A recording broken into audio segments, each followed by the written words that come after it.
Good morning, everybody. Good morning, Mozilla. So welcome. I'm Chris Moore. I'm the head of Firefox's growth for our Firefox products. And this is our March series of the Mozilla Speaker Series. So you can imagine I'm probably super excited about being here today, but that is an extreme understatement. I could say that I have never cited our speaker today, and I have never used his research, but that would actually be a lie. And you can imagine that I'm probably a major fan, and it's not because I cite our speaker multiple times per week, but it's because I believe at the end of the day that products don't just grow by accident. They grow by creating a foundation of a great product that keeps users coming back and back and getting value from that product. Our speaker this month is Eyal, sitting next to me, and he comes from us as a speaker at Stanford's Graduate School of Business and Design. He's created and sold various tech startups, and he's the author of this book that you can see here, Hooked: How to Build Habit-Forming Products, that I'm sure many of you have read. So why is Nir's talk important today? So I would imagine that most of us in this room around the world are probably building products, features, and services that engage our end users.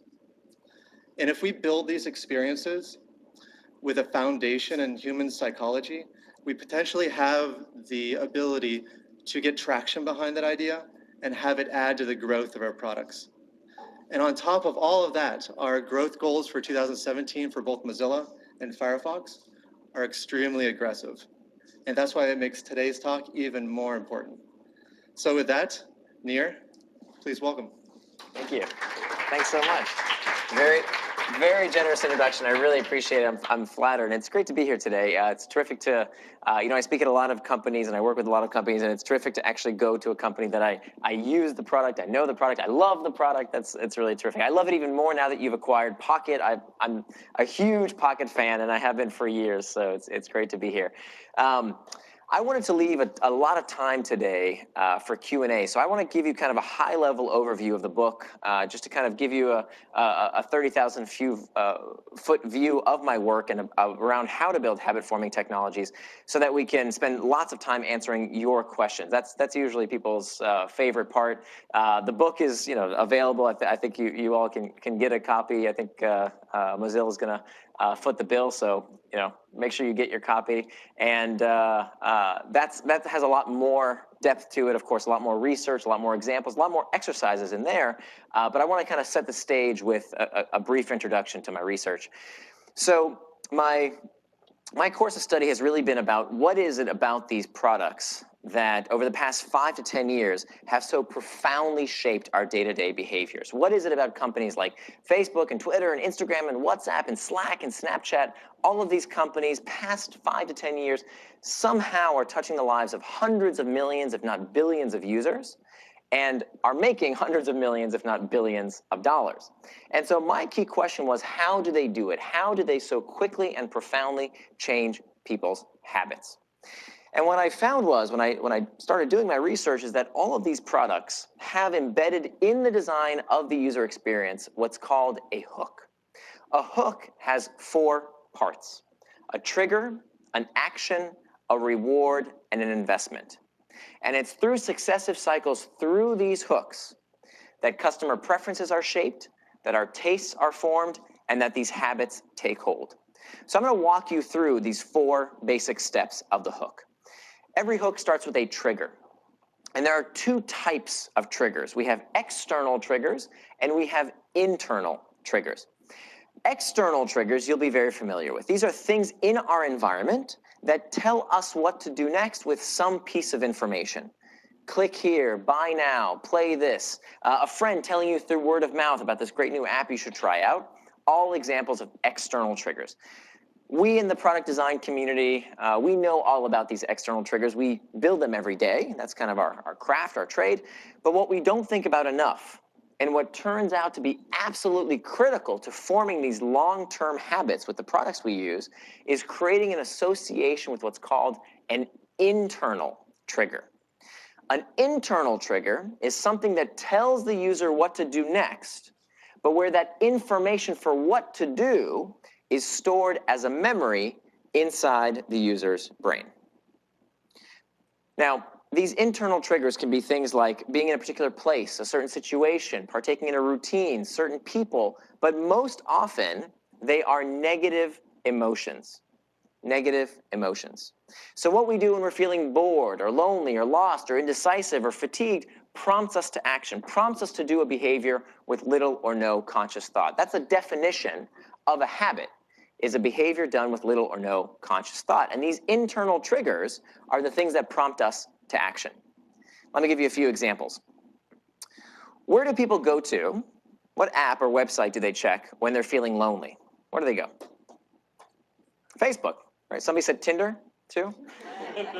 Also true. Different kind of loneliness, but also true. What about when people are uncertain about something? Before we scan our brains to see if we know the answer, where do they go? Most people, right, about 80% market share, go to Google. What about when you're feeling bored?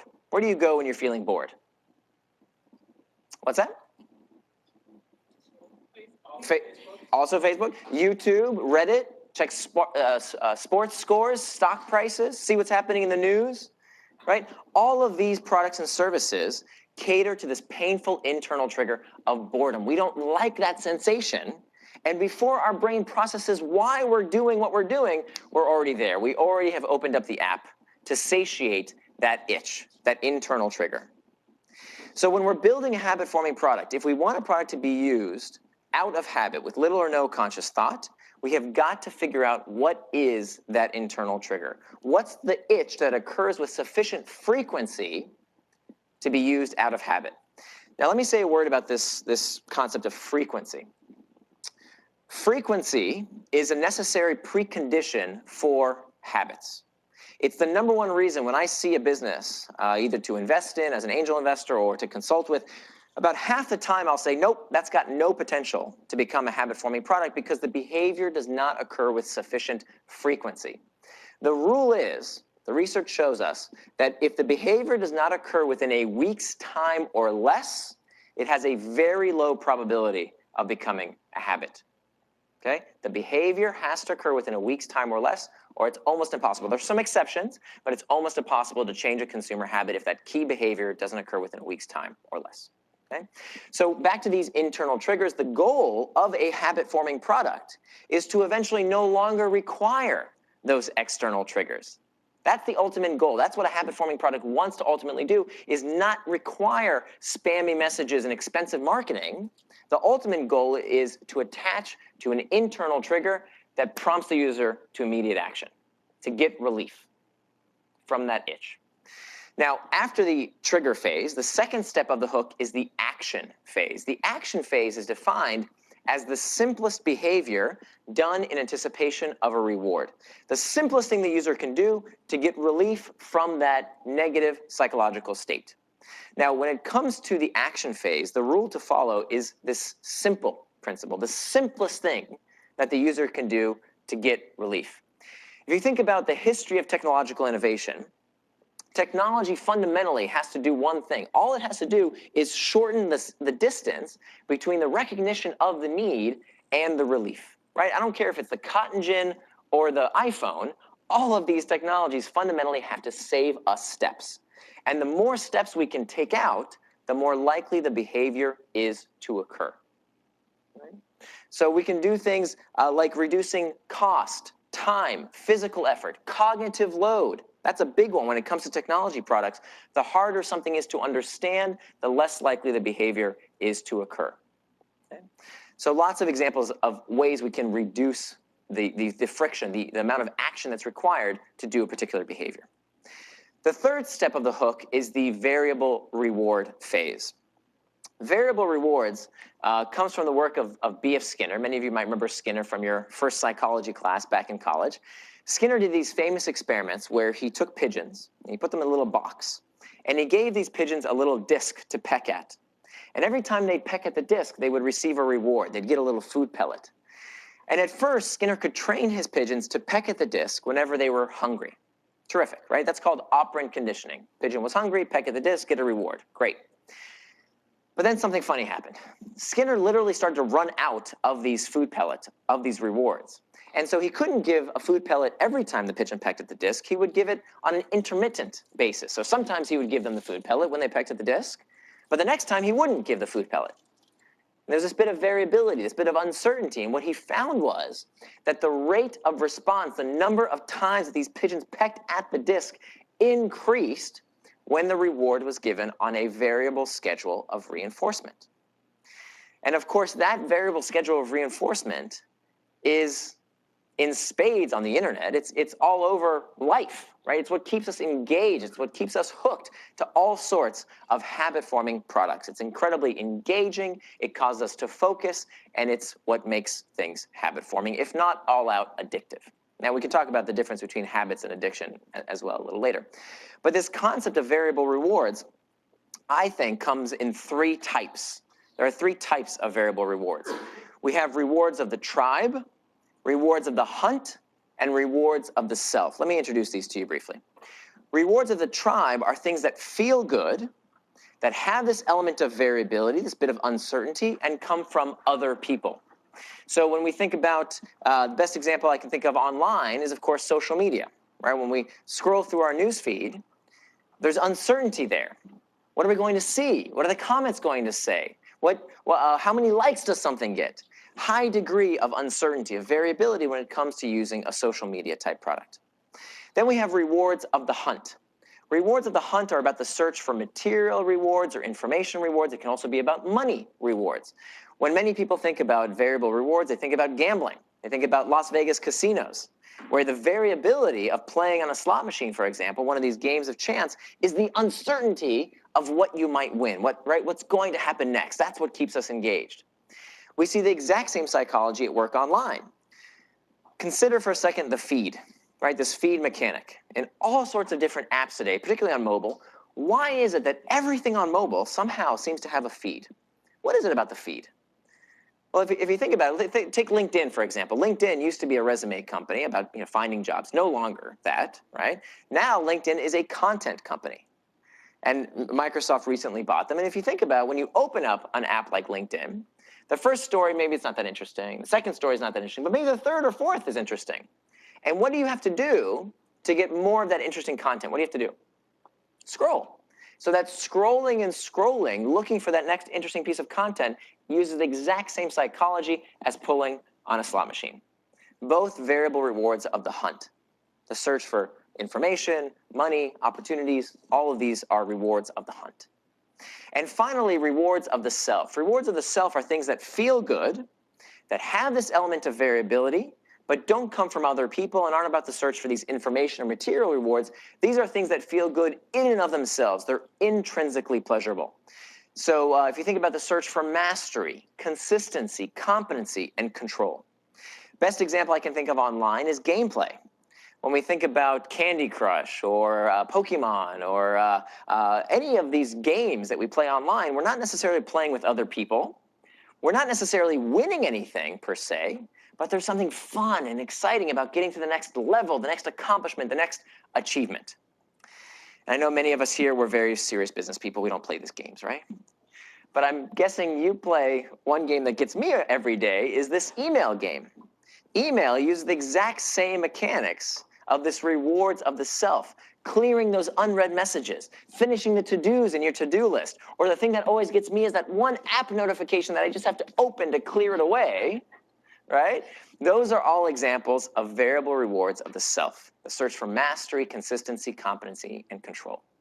So it's not good enough just to give the user what they came for. What these companies do, embedded in the user experience, is give the user what they want, scratch that immediate itch, that internal trigger, but leave them wanting more. A bit of uncertainty around what they might find next. Or, so some companies insert variability, other companies take situations that operate in inherently variable situations and provide the user greater agency and control. Let me explain what I just said. That was a mouthful. Think about a company like Uber. Okay? Uber would not want to insert variability into the ride-hailing experience, because getting a ride and getting to where I want to go on time is inherently variable. There's an inherent question of variability there. There's uncertainty. Remember how we used to call taxis a few years ago before Uber? You'd call the dispatch company and you'd say, okay, I need a cab. Please meet me at this corner. And you'd ask, well, how long until the cab's going to be here? And they didn't really know. So they'd always give you the same answer, 15 minutes. Right? That was always the standard response. Maybe it was actually 20, maybe it was 30, maybe it was 45. You didn't know because they didn't really know. But meanwhile, you're sitting there on the corner incredibly nervous about, can you get to your meeting on time? Well, here comes Uber, and with this little like Pac-Man-like interface, they tell you exactly how far your ride is from you, giving you greater agency and control over something that's inherently variable. Okay? But the variability is still at the heart of that experience. Now, the final step of the hook, the fourth step, is called the investment phase. And the investment phase is probably the most overlooked of the 4 steps of the hook, because most companies think, look, we'll figure out what the user needs, we'll figure out their pain point, their internal trigger, we'll make it easy to use, we'll give them what they want, we're done. Not good enough. Because to form these habits, we've got to figure out a way to get people to invest in the product. And not just money. Money is one form of investment, but it's not the one that you use first. It's something you do much later on, because monetization is a result of engagement. Monetization is a result of engagement, not the other way around. The way we get users to invest in a product is all about something that the user does to bring themselves back. Okay? Something that makes the product better and better with use. It makes them more likely to use the product in the future. So investments bring people back in 2 ways. The first way that investments bring people back is by loading the next trigger. Loading the next trigger. So for example, when I use WhatsApp or Slack or any number of other messaging services, when I use one of these services, when I send someone a message, when I invest by sending someone a message, there's no immediate gratification. Okay, I don't get any points, I don't get any badges, nothing really happens that gives me immediate gratification. What I'm doing by investing in that service by sending a message is that I am loading the next trigger so that I will get a response. And that response comes coupled with an external trigger. Remember we talked about those external triggers at the beginning of the hook. That notification that says, hey, someone has just replied. There's a new comment on that thread, which brings me back through the hook once again. Okay? That's the first way that investments increase the likelihood of the next pass through the hook. The second way is by storing value. Now, storing value is a really big deal. You know, one of the reasons I love working in the technology industry, as opposed to the physical goods industries, right, where people who make these chairs, these tables, your clothing, all of these physical products, they depreciate with wear and tear. Right? The more we use them, the less they are worth. But habit-forming technologies do the opposite. Habit-forming technologies have the opportunity to appreciate in value. They should get better and better the more we use them. And they do this because of this principle of stored value. For example, the more data we give a company, the more we tailor the experience to meet our needs. So if you were to log into my Pinterest account, for example, it would be completely boring to you because it's been tailored based on my preferences, the data that I've given that company about my preferences, about what I want to see, allows them to co-create the product with me based on my data investment. Content, the more content I put into a service. So for example, if you think about Google Drive, right? The more content I upload to the cloud through Google Drive, the more it becomes my one and only cloud storage solution based on all this content that I've invested in the service. Reputation. If you think about eBay or Upwork or Airbnb, my reputation on these platforms makes the product better and better with use and makes me less likely to leave in the future. I can literally take that form of investment to the bank. My reputation on these services helps me earn more money with that product or service. Airbnb example, Upwork, my reputation, I can take that to the bank. If you think about followers, right? The more followers someone has, let's say on Twitter, for example, the more valuable the product becomes. So even if, you know, I know Twitter's having some struggles today, we can talk about why that's happening as well. But if you think about even today, someone with 10,000 followers versus 10 followers, who's more likely to stick around and be active on Twitter? The person with 10,000 followers or 10 followers? Of course, it's going to be the person with 10,000 followers because they've stored all this value in the form of their follower count. Right? It's made the product more valuable with use. So collectively, content, data, reputation, and followers, these forms of investment make the product stickier, makes it more difficult to switch to a different product, even if there is a better product or service available. Now, that should be a startling conclusion, because what that means is that this whole idea that we have in Silicon Valley that the best product wins, that's bullshit. It's not the best product that wins. It's the product that can capture the monopoly of the mind, the first-to-mind solution. That's what we stick with. Those are the companies that capture the market, because it's through successive cycles, through these hooks, trigger, action, reward, and investment, this is how customer preferences are shaped and how tastes are formed. So the fundamental questions we have to ask ourselves, if we are building a habit-forming product, is number one, sorry, can't really see it here, but there's a gray infinity loop here. The first question is, what's the internal trigger? What's the itch that the product is addressing? Number two, what's the external trigger that prompts the user to action? Number three, what's the simplest behavior the user does in anticipation of a reward, and how can it be made simpler? Then the reward, is the reward fulfilling and yet leaves the user wanting more? And then finally, what's the bit of work done to increase the likelihood of the next pass through the hook? So that's the overarching model. With that, I would love to take lots of questions, but first and foremost, I would love your opinions. I would love your advice. If you could, please, as I'm taking these questions, go to this URL, opinion2.us. No, it's not .com, it's opinion2.us. Very, very short survey there. It'll take you 30 seconds. Would love to know what you thought of the presentation. If you have any advice, any feedback, anything that could be made better. If you don't agree, I want to hear that too. And with that, we can take the conversation wherever you'd like. We've got plenty of time for Q&A. We can talk ethics, we can talk about increasing engagement, we can talk about anything you'd like that's on your mind when it comes to habit-forming technologies. Yeah, please. Great.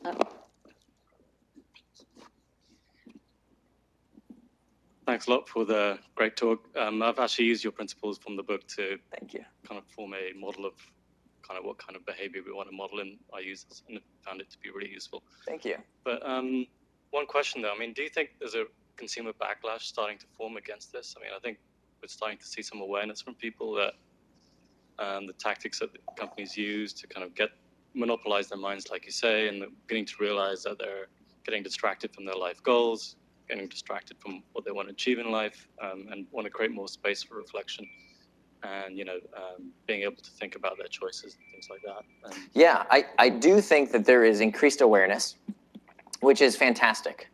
I'll let you in on a little secret. There's two reasons I wrote this book. The first reason I wrote this book is that I've started 2 tech companies, and I know how hard it is to change consumer behavior. It is really tough. And what I saw out there were there's all these companies doing great things for their users if they would just use the product, right? I mean, the real opportunity here, the crisis, is that we're not using these tools enough, right? If you think about the average state of technology today, right? How you interact with a local business or government services, just take your average website. I mean, these products and services, they don't suck us in, not the way that Facebook and Twitter and Instagram do, right? They just generally suck. So the opportunity here is to use these tactics to make interacting with these products and services easier, to help people do things they want to do. That's persuasion. And I think that can be used for good. There's so much opportunity out there to use these tactics to help people form healthy habits. Now, the second reason I wrote the book, kind of the Trojan horse around the book, is that when you read the book, you also realize, wait a minute, this is being done to me. And that's great, right? I wanted people to realize when they read this book, wait a minute, actually now I get it. Now I understand that these behaviors, this isn't by chance, right? Facebook didn't just get lucky. These companies didn't just get lucky. They know what they're doing. They understand what makes you click and what makes you tick better than you understand yourself. And if you look at the background of people who are building these products, whether it's Kevin Systems, who was a symbolic systems major at Stanford, or Mark Zuckerberg, who before he dropped out of Harvard, he was a computer science major and a psychology major, right? these folks, they know what they're doing. The same with Reid Hoffman. I mean, if you go through the list, these folks understand psychology better than the average person, and they're using those tactics to change consumer behavior. Now, by and large, the world is voting with their behavior, right? These products, by and large, help people live better lives. I really do believe that. And as I mentioned, I really want more people to use these techniques to help people exercise more and save money and communicate with loved ones and be more productive at work. That's really the power of habit-forming technology.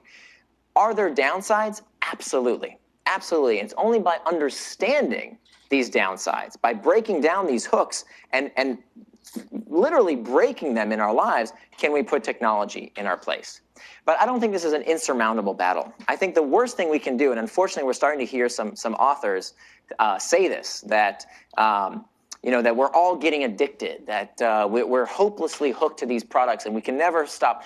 That's just not true. The worst thing we can do is to think that we're powerless, because we're not. In fact, on my blog, it's a little bit schizophrenic, because half of my blog writing is about how to build healthy habits, and the other half of my blog writing is how to break unhealthy habits. And the way we do that is the same. We look to the hook model, and we take out portions of the hook model for behaviors, for habits that aren't serving us. I can give you lots of examples of how to do that as well. So I think overall, yes, we're seeing a bit of a backlash of people saying, wait a minute, there's some costs here that I may not like. And I think that's natural. I think it's great. I support it. I just hope we don't take it out on the technology per se. We look for the root cause of some of these problems. By the way, I should say a couple of things about the root cause. What I mean by that, I think a lot of folks jump to conclusions around what causes us to overuse some of these products. And unfortunately, I think sometimes the knee-jerk reaction is to blame the technology, when oftentimes there's other things going on here. So for example, a lot of people say, I check email all the time. I can't stop, why do people check email incessantly? Well, I guess my question oftentimes is the technology you're checking something that you would check if you removed this variable of work, for example? And for a vast majority of people, if I said, hey, guess what? You just won $20 million in the lottery. Are you going to keep checking Slack? Are you going to keep checking Salesforce? Are you going to keep checking these enterprise tools? Hell no. So that means it's not the technology, it's that we're addicted to work, right? There's other issues there. The same when it comes to kids. I hear a lot of time, well, our kids are hooked to technology. They won't stop playing these video games. If we dig deep, there's other stuff going on. A lot of other stuff going on. There's the fact that kids today are more scheduled and more monitored than they have ever been before. When most of us were kids and we came home from school, we weren't carrying a cell phone that told our parents where we were at all times. We would go out and play, right? Today, there are parents who get arrested if their kids are in the neighborhood unsupervised. That literally happens. That's not allowed anymore for kids to just go out and play. So we've restricted children to these very regimented times, telling them where to go, what to do, what to think, what to eat, what to wear all day. And so is it any wonder that they're looking for an escape, that they're looking to have autonomy and control over some type of environment, some place to socialize with their friends, right? That there's typically some other root cause when it comes to unhealthy behaviors. Most people can regulate how they use these products and services. Sorry, long answer. I'll try and keep it shorter.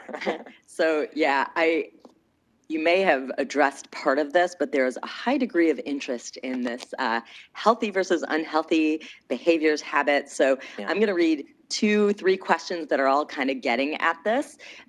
First, how do you differentiate a habit from an addiction? Yeah. Where do we draw the line?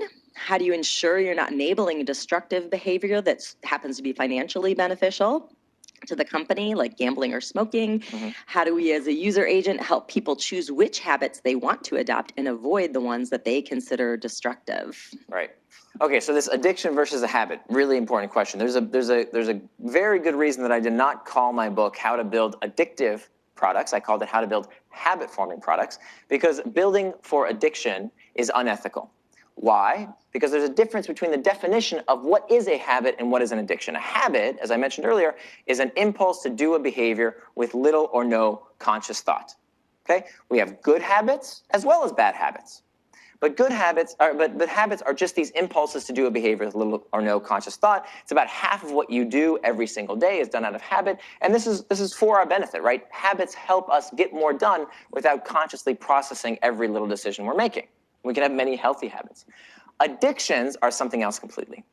Addictions are persistent compulsive dependencies on a behavior or substance that harms the user. If it doesn't harm you, it's not an addiction. Okay? I like eating. I'm not a food addict. I like spending time with my wife and my kid. I'm not addicted to them because they don't create harm. So for the vast majority of people, these products and services, by their own definition, don't harm them.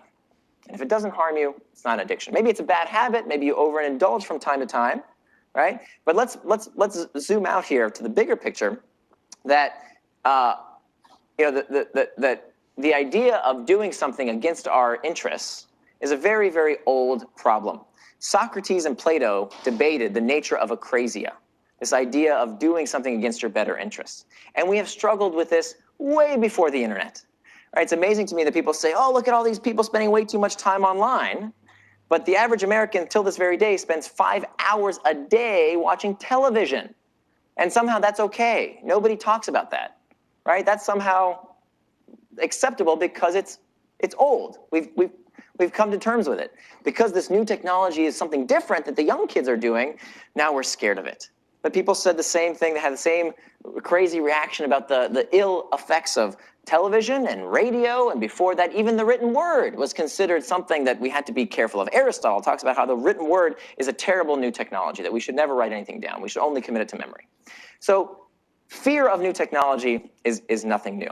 Now, we talked about good habits. We talked about addiction. Why is building for addiction unethical?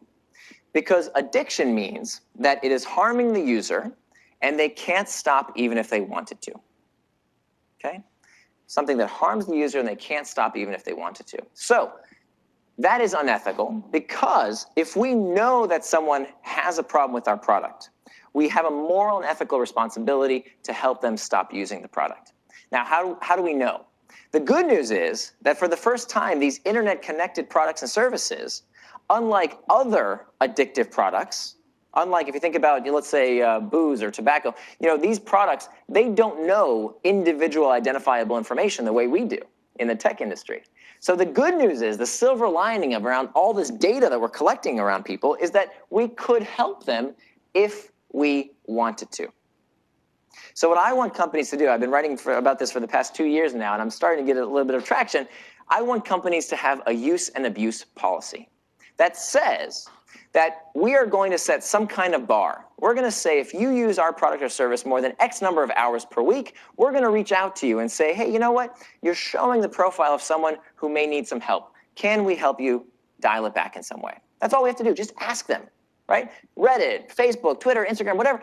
For those small percentage of users that may have a problem, that meet that bar. For example, Stack Overflow already does this. 20 hours a week, you can't earn any more points on Stack Overflow. What a nice, simple, respectful concept, right? Just after that many hours, we're going to reach out to you and say, hey, how can we help? If the user says, nope, I'm good, I don't want any help, not much we can do.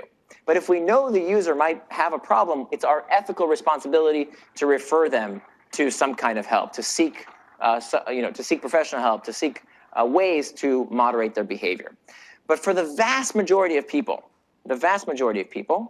it's not an addiction, right? If I ask you to raise your hand and say, how many of you use Facebook, and how many of you can't stop even if you wanted to, very few of you would say, you know what, I really can't stop even if I wanted to.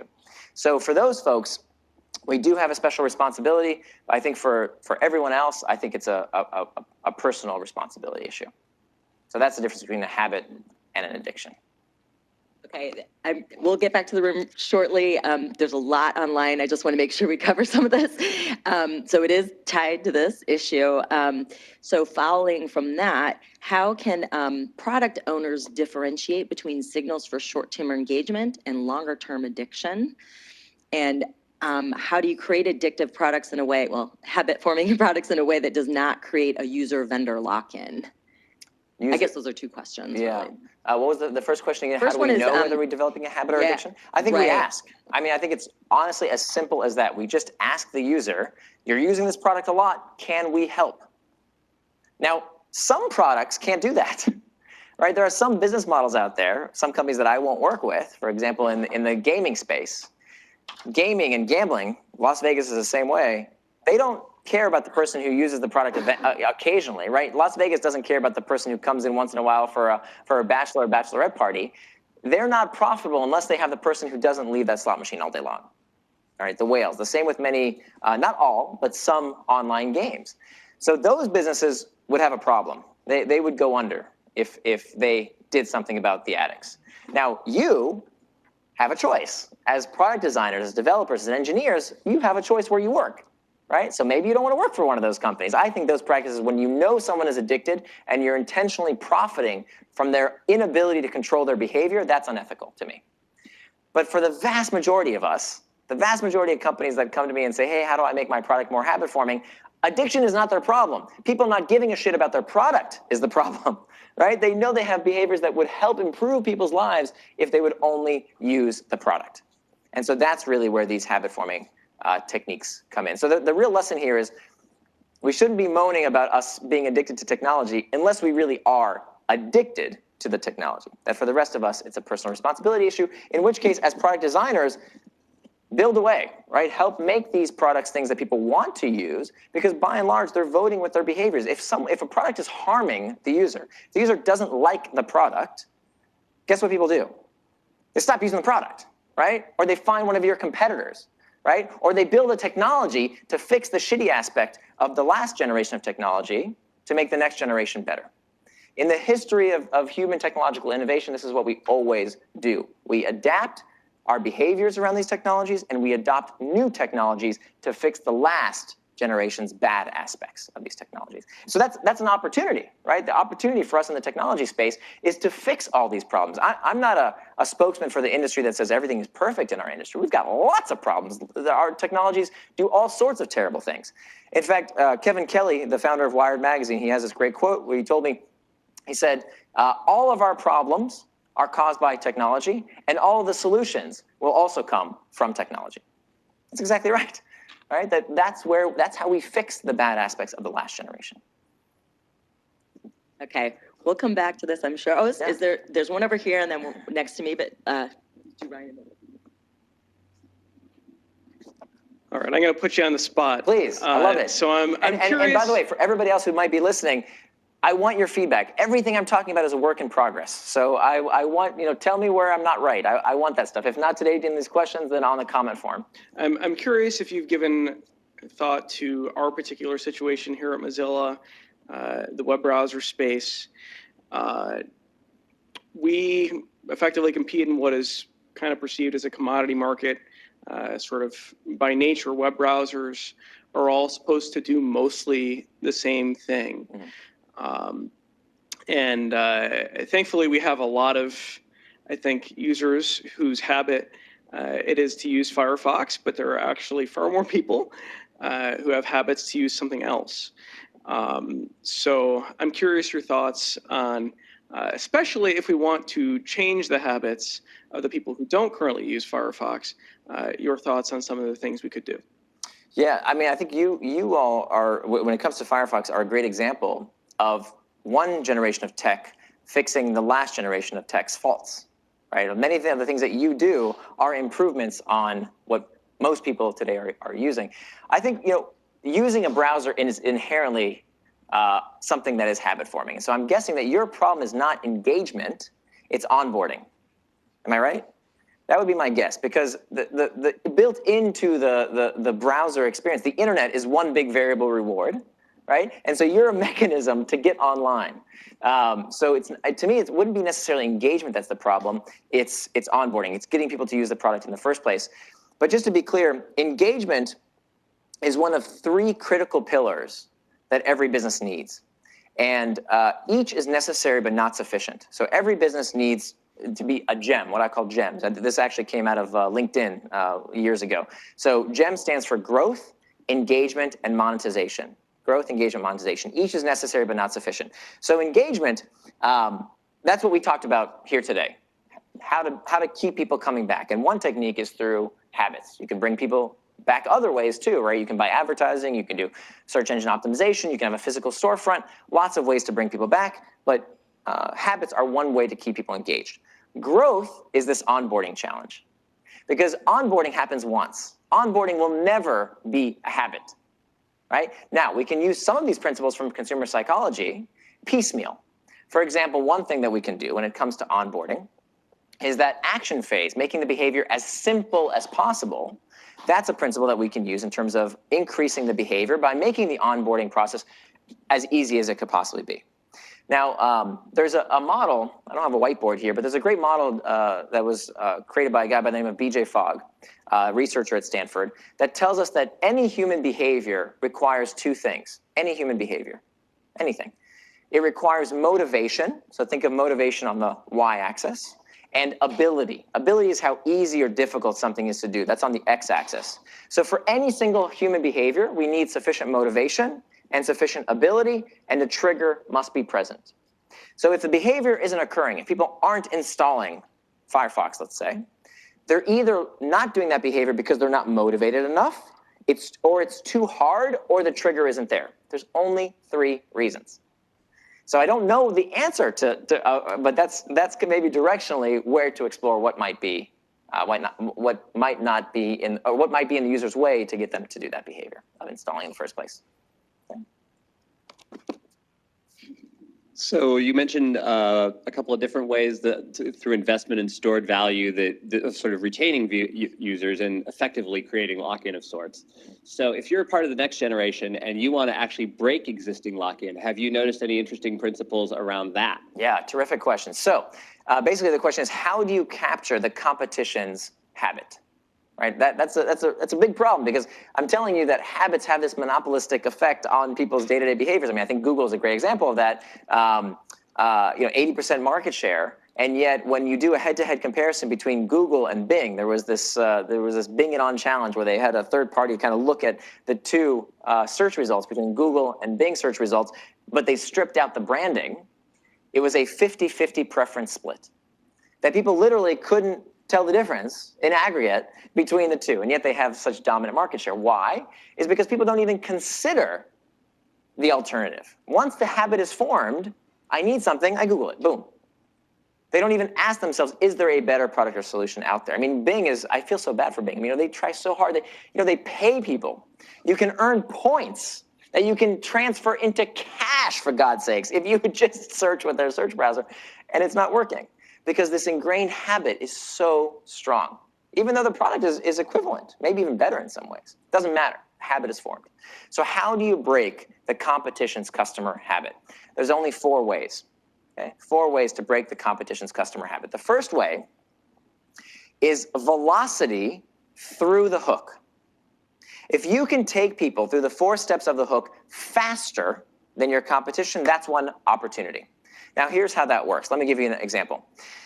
Remember a few years ago when Netflix first started out, it wasn't streaming like it is today. It was those red envelopes. Everybody remember those red envelopes, the DVDs they send you in the mail? And what was the company that they clobbered, that they destroyed, that used to be the dominant DVD? What was it? Blockbuster, right? They decimated Blockbuster. Well, how did that happen? How did this habit of going to Blockbuster suddenly disappear and be taken over by Netflix? Well, let's think about it. The internal trigger for watching a movie is I come home from work, I'm feeling kind of down, kind of fatigued. I just need a way to relax and chill out, right? So I've got 2 options. I can either go to the Blockbuster, in which case I gotta get in my car, go to the store, find the movie, hope they have it in stock, pay for the movie, come back home and put in my DVD player. Or, hey, there's a red envelope on my kitchen counter, ready to be played. So what's the velocity? How quickly can the user get through the hook between Blockbuster versus Netflix? Obviously, much, much faster to go through those 4 steps of the hook with a company like Netflix versus Amazon. Even quicker today when it's online, when it's all on demand. So that's the first example, velocity through the hook. The next is frequency frequency. First is velocity, second is frequency. So if you can be the kind of company that figures out a way to get people to go through the hook more often throughout their day, that's another opportunity. And this typically happens when there's some kind of interface change, okay? When we went from desktops to laptops to mobile devices and now to wearable and now auditory devices, every time there's an interface break, there's an opportunity. And what tends to happen in the history of innovation is that the big guys, the incumbents, they can't port over. They do a really bad job of getting into the new interface, which lends an opportunity to the new market entrant who can capitalize on that new interface that becomes more ubiquitous in our day-to-day lives, right? So the fact that desktop software didn't do a great job of porting over to mobile. If you think about why did Facebook have to buy Instagram and WhatsApp for $1 billion and $22 billion respectively, it's because Facebook was a desktop-first product. Instagram and WhatsApp were mobile-first products. And the frequency with which people engage with those services throughout their day on mobile devices, because of the fact that they were with them all the time, lent a new opportunity to capture customer habit. The interface change is a reshuffling of the habit deck. And that's where new market entrants have an opportunity. It's happening right now with voice. This mad dash into voice is the latest interface where new habits will be created with Amazon Alexa and Siri and Cortana and all these new ways of interacting with interactive technology. So velocity, frequency. The third way is to make the reward more rewarding. So that third step of the hook, the reward phase, if you can figure out a way to make your product not just a little bit more rewarding, the data shows us it has to be 9 times more rewarding, right? It has to be significantly more rewarding. You can break that habit as well. Good example here is Snapchat versus Facebook. What's going on right now, this war between Facebook and Snapchat. Facebook offered $3 billion to Snapchat. They got rebuffed. Good thing they did because they IPO'd at much higher valuation. The competitive threat to Facebook and why Facebook keeps copying Snapchat features is because they understand that this killer feature that Snapchat has is more rewarding than what they currently have. These exploding messages that disappear eventually, what do they do to the kind of messages you send? If I know that a message that I'm going to send you is going to disappear within 24 hours, what does that do to my likelihood of sending a more interesting message? One that's flirty, one that's funny, one that's kind of silly, versus one that's on Facebook that's online forever. It's not going to be as interesting. The reward isn't going to be more rewarding. So if I get a message from Facebook and one from Snapchat at the exact same second, am I going to open the one from Aunt Matilda on Facebook? Or am I going to open the one that's from that person I met at a bar last night that we flirted? Where we flirted, right? Of course, I'm going to open the Snapchat message because it's more, the reward is more rewarding. So velocity, frequency, reward more rewarding. And the fourth way is easier entry. Easier entry. What do I mean by that? If you can figure out a way to get people to get into the hook, if you can make that entry into the hook easier than your competition, that's another opportunity. Good example here is Microsoft Office versus Google Docs. Up until a few years ago, Microsoft Office used to be the most widely used enterprise software in the world. It no longer is. Today it's Google Docs. And the reason that Google Docs won that war is because getting into using Google Docs was much easier, even though it did much less than Microsoft Office. If you're starting a new company or you're a student at university, to get into the product, we're not talking about the people who are already habituated, the people who are getting into the product for the first time. Google Docs had the advantage of being free and no software, right? Nothing to install. At the time, Microsoft Office was still on disk. So the fact that I could start using it immediately, get into the hook in a much easier way than having to buy software that I'd have to download and install, made it much, much easier to get into the hook in the first place. So frequency, velocity, make the reward more rewarding, or easy entry into the hook. Those are the 4 ways to capture the competition's customer habit. Still a lot of questions. I am going to go with a couple. Pulling back a bit is just looking at other companies you've seen. What methods have you seen companies do to discover hook opportunities specifically? Yeah. And maybe can you share an example of an attempt at doing so going bad? Going bad. So there's a few ways to discover opportunities for new habit-forming products. One way is to look at latent behaviors, to look at things that people are doing today, existing habits that people have that are stitched together with lots of different products, right? So one of the first questions I always ask folks when they're trying to build a new habit-forming product is to ask them, what habit are you displacing? What's the current behavior that you are now bringing over to your habit-forming product? And many times they tell me, no, you don't understand here. Our product is so revolutionary, there is no solution for this problem that has ever been invented. And they think that's a good thing. And I typically, I don't like that answer, because what does that tell me? If there's no existing solution to your problem, what does that probably mean? There's no problem, right? There's no problem. So I don't mind if the solution is Scotch tape and bubble gum. I don't care if it's 6 different, Google Docs and Excel sheets stitched together in some hacky way. That's great. That means that there's an existing opportunity, but we always want to look for those nascent behaviors. That's one way. Another way is this 5 whys technique. That probably most of you are familiar with, asking why until you get to the root cause analysis, but doing it for a psychological need, right? So many people will do they'll start with these 5 whys of why would the user use my product, and they'll stop with just the functional needs. You have to go deeper. You have to go until you find a psychological pain. Why? Because only when you get to that psychological pain, boredom, uncertainty, fatigue, stress, whatever it might be, only when you get to that psychological pain does the opportunity to solve that pain, only there is it at its widest. And what you discover is that it's not just your technological solution, which is just one of many solutions that can solve that psychological pain, but maybe there's all these other potential solutions to solve that itch, to solve that pain point. So that's where we always want to start, is with that psychological pain that we're trying to address, that internal trigger that occurs with sufficient frequency to build a habit around. Any examples of things going south?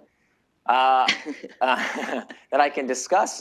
I mean, the biggest problem I see is frequency, to be honest. Like, if overwhelming products that want to become habit forming, that I say, you know what, that is not going to become a habit. It's because the behavior is not something that's used with sufficient frequency, which is a big problem, right? Lots of businesses just aren't used often enough to become a habit.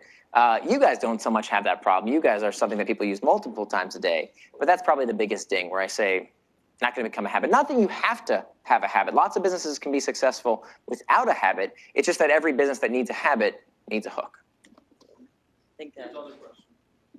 One question on the hook model overall is that, do you see, like, if I'm going to be developing a new experience or a new product, and I think there potentially could be a hook inside of that product or experience. Yeah. How do you test to see if there is a hook there and if you can get people through that? Is it something that you test with humans ahead of time, or do you just do it and look at the data later? Like, how do you approach knowing that the hook is there? Right. So we still have to use build, measure, learn. Is everybody familiar with lean startup methodologies? Right. We still have to use lean startup methodologies. This doesn't usurp that. We can't build software the way we used to a decade ago, where we say, okay, here are the requirements, here's a waterfall, go build it and come out in a year. We still have to do lean startup type techniques of build, measuring, and learning. But where this is useful is with the building phase. Because in my experience with my 2 startups, what we found was that the measuring and the learning, that's fun, right? Once you build the product, measuring and learning from it, that's exciting, that's fun. Where the blood, sweat, and tears all go, and money all go, is the building phase. So this tool is meant to help you prioritize what to build next. Now, this was a problem we always faced. We'd have all these feature ideas, and we'd sit around and say, okay, well, which one do we build next? And then we'd say, okay, well, what do you want to build? What do you think is important? We'd all talk amongst ourselves, and then somebody would say, no, we need to talk to the customer.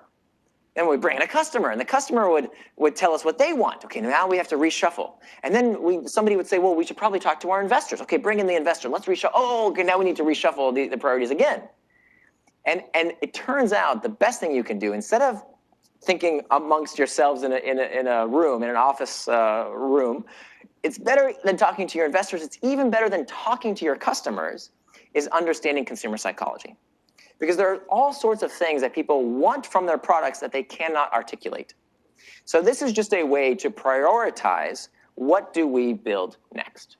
We still have to build it. We still have to test it. We still have to follow these principles that Steve Blank and Eric Ries tell us to follow, of testing your biggest assumptions quickly and cheaply as possible.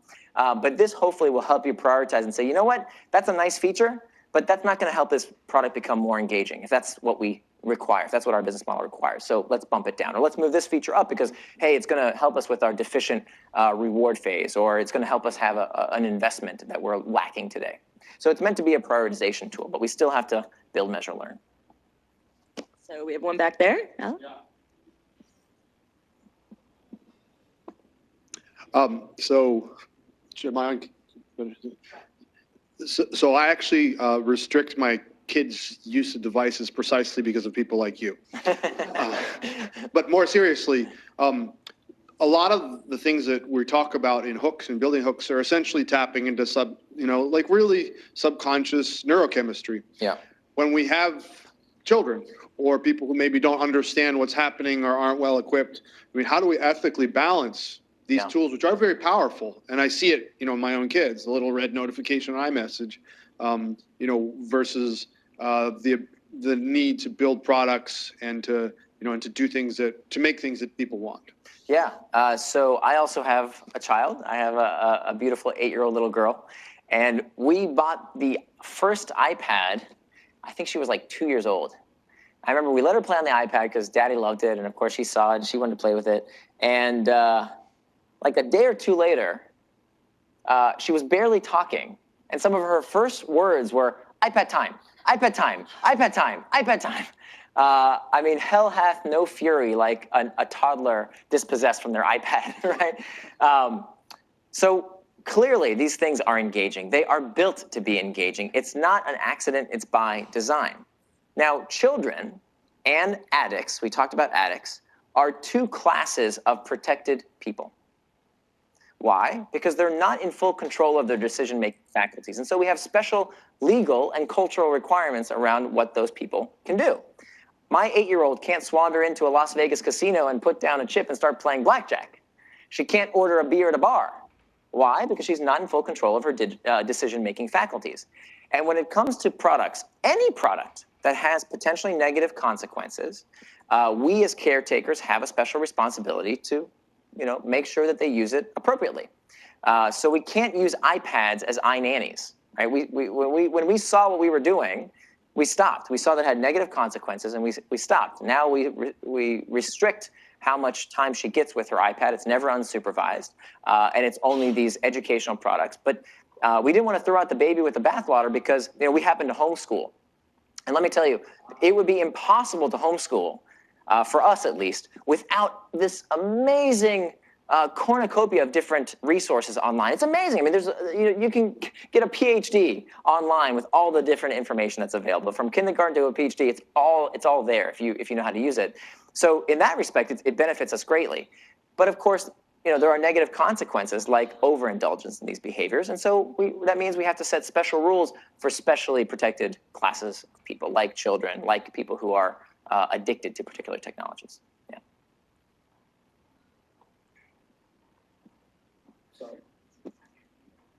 All right, there was a question that I tried to sneak in earlier, but it was around vendor lock-in. So the whole idea of if you're creating products and people are investing, there's data and storage of value, how do you avoid vendor lock-in that's not desirable, that becomes something that people don't want, but they're locked in? This is a tricky part because it's a huge competitive advantage to have vendor lock-in.